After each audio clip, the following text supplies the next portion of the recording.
ചില സിനിമകൾ കണ്ടു കഴിയുമ്പോൾ നമ്മുടെ മനസ്സിൽ അത് ഉണ്ടാക്കുന്ന ഒരു ഇമ്പാക്റ്റ് ഉണ്ട്.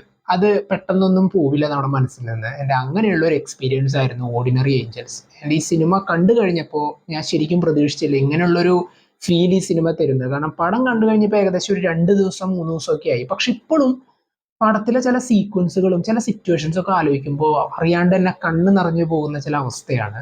1994 അമേരിക്കയിൽ നടന്നിട്ടുള്ള ഒരു റിയൽ ലൈഫ് ഇൻസിഡന്റിനെ ബേസ് ചെയ്തുകൊണ്ടാണ് ഈ മൂവി. ആൻഡ് അലൻ റിച്ച്സ് ആൻഡ് ഹിലാരി സ്വാങ്ക് ഒക്കെയാണ് ഈ പടത്തിന്റെ മെയിൻ ആയിട്ടുള്ള ഒരു കാസ്റ്റ്. എഡ് എന്ന് പറയുന്ന ഒരു ഫാമിലി മാന്റെ ലൈഫിലേക്ക് കയറി വരുന്ന, അൺഎക്സ്പെക്ടഡ് ആയിട്ട് കയറി വരുന്ന ഷാരോൺ എന്ന് പറയുന്ന ലേഡി കാരണം ഉണ്ടാകുന്ന ചില സംഭവങ്ങളാണ് സിനിമയുടെ മെയിൻ ആയിട്ടുള്ള പ്ലോട്ട്. ആൻഡ് ആ സംഭവത്തെ മിറാക്കിൾ എന്ന് പറഞ്ഞ് മെൻഷൻ ചെയ്യാനാണ് എനിക്കിഷ്ടം. കാരണം തീരെ പരിചയമില്ലാത്ത രണ്ടാളുകളുടെ ലൈഫിൽ ഉണ്ടാവുന്ന ചില കാര്യങ്ങൾ അത് ഒരു മിറാക്കിൾ തന്നെയാണ്. അത് എന്തൊക്കെയാണെന്ന് നിങ്ങൾ കണ്ടു തന്നെ അറിയുക. കാരണം ഈ പടത്തിൽ ത്രൂ ഔട്ട് അവർ ആ കടന്നു പോയിട്ടുള്ള ഒരുപാട് സിറ്റുവേഷൻസ് നമ്മൾ വീണുപോയി എന്ന് നമ്മൾ വിചാരിക്കുന്ന സമയത്ത് നമുക്ക് ഒരു പരിചയമില്ലാത്ത ഒരാള് നമ്മൾ പോലും എന്താ പറയുക ആവശ്യപ്പെടാതെ ഒരു കൈ സഹായിക്കാനായിട്ട് വരികയാണ്. പക്ഷെ അവിടെ ആള് നമ്മുടെ ജീവിതത്തിൽ ഉണ്ടാക്കുന്ന മറക്കാൻ പറ്റാത്ത ഒരുപാട് മെമ്മറീസ് എത്രത്തോളം വാല്യൂബിൾ ആണ് എന്നുള്ളത് ഈ സിനിമയുടെ അവസാനം നമുക്ക് മനസ്സിലാവും. കാരണം തീരെ പ്രതീക്ഷിക്കാത്ത ഒരാൾക്ക് ഇത്രത്തോളം ചെയ്യാൻ പറ്റുമെങ്കിൽ എന്തായിരിക്കും എന്താ പറയാ നമ്മുടെ ലൈഫിന്റെ ഒരു മീനിങ്, അല്ലെങ്കിൽ ലൈഫ് എന്തായിരിക്കും നമുക്ക് കാത്തു വെച്ചിട്ടുണ്ടാവുക എന്നുള്ള ഒരുപാട് ഒരുപാട് ചോദ്യത്തിനുള്ള ഉത്തരങ്ങളാണ് സിനിമ നമുക്ക് മുന്നോട്ട് വെക്കുന്നത്.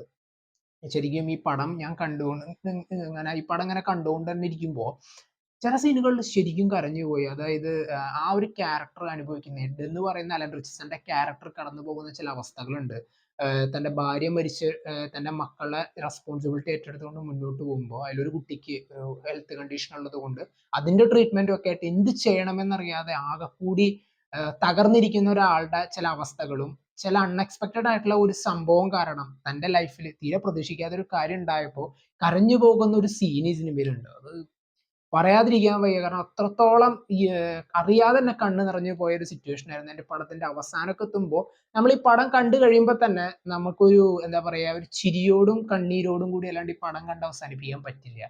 കാരണം ഒരുപാട് ഹോപ്പിനെ കുറിച്ചിട്ടും അല്ലെങ്കിൽ എത്രത്തോളം ആളുകൾ നമുക്ക് വേണ്ടിയിട്ട് കാത്തിരിക്കുന്നുണ്ടെന്നും നമ്മൾ പോലും പ്രതീക്ഷിക്കാതെ ആർക്കൊക്കെ എന്തൊക്കെ ചെയ്യാൻ പറ്റും എന്നുള്ളതിനെ കുറിച്ച് ഒരുപാട് ഒരുപാട് കാര്യങ്ങൾ സിനിമ കൺവേ ചെയ്യാൻ ഉദ്ദേശിച്ചിട്ടുണ്ട്. ആൻഡ് ഇതിലെ അലൻ റിച്ച്സന്റെ മക്കളായിട്ട് അഭിനയിച്ചുള്ള 2 കുട്ടികളുടെ പെർഫോമൻസ് എടുത്ത് പറയാണ്ട് വയ്യ.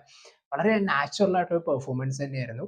ചില സിനിമകൾ നമ്മൾ കാണുമ്പോൾ പറയും ഈ ഒരു ക്യാരക്ടറിന്റെ ആവശ്യമില്ലായിരുന്നു, അല്ലെങ്കിൽ ഈ ഒരു ക്യാരക്ടർ കുഴപ്പമില്ല എന്നൊക്കെ എന്ന് പറയുമല്ലോ. പക്ഷെ ഈ സിനിമയിൽ അങ്ങനെ ഒരു ഇഷ്യൂ എവിടെയും തോന്നിയില്ല. കാരണം എല്ലാ ക്യാരക്ടേഴ്സും ഈ സിനിമയുടെ ആ ഒരു സ്റ്റോറിക്ക് അത്രത്തോളം എസെൻഷ്യൽ ആയിട്ടുള്ള ആൾക്കാർ തന്നെയായിരുന്നു. ആൻഡ് അവിടെ പെർഫോമൻസ് ആയാലും സിനിമയുടെ ഡയറക്ഷൻ ആയാലും പടത്തിന്റെ അവസാനത്തെ ഒരു അരമണിക്കൂറോളം ശരിക്കും നമ്മളെ എന്താ പറയാ എന്താവും ഇനി ഉണ്ടാവുക എന്താവും ഉണ്ടാവുക എന്നുള്ള ഒരു തോട്ട് നമ്മുടെ മനസ്സിലേക്ക് ഇങ്ങനെ കൊണ്ടുവരാനായിട്ട് പറ്റിയിട്ടുണ്ട്.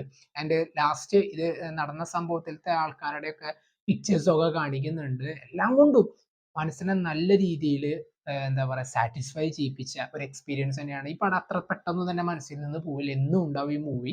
എന്തായാലും നിങ്ങൾ കണ്ടു വെക്കുക. ഒരു ഫീൽ ഗുഡ് മോട്ടിവേഷണൽ മൂവി കാണാനാണ് നിങ്ങൾ ഉദ്ദേശിച്ചെങ്കിൽ, അങ്ങനെയുള്ള ഒരു മൂവി ഇഷ്ടമാണെന്നുണ്ടെങ്കിൽ എന്തായാലും കണ്ടു വെക്കേണ്ട ഒരു മൂവി തന്നെയാണ്. ഡോണ്ട് മിസ് ദിസ് മൂവി എന്ന് എനിക്ക് പറയാനുള്ളൂ. ആൻഡ് നല്ലൊരു ബെസ്റ്റ് എക്സ്പീരിയൻസ് തന്നെയാണ് നിങ്ങളെ കാത്തിരിക്കുന്നത്. പടം നെറ്റ്ഫ്ലിക്സിൽ അവൈലബിൾ ആണ്. പടം കണ്ടവർ നിങ്ങളുടെ അഭിപ്രായം കമന്റ് ബോക്സിൽ നോട്ട് ചെയ്യുക. കാണാത്തവർ എന്തായാലും കാണുക.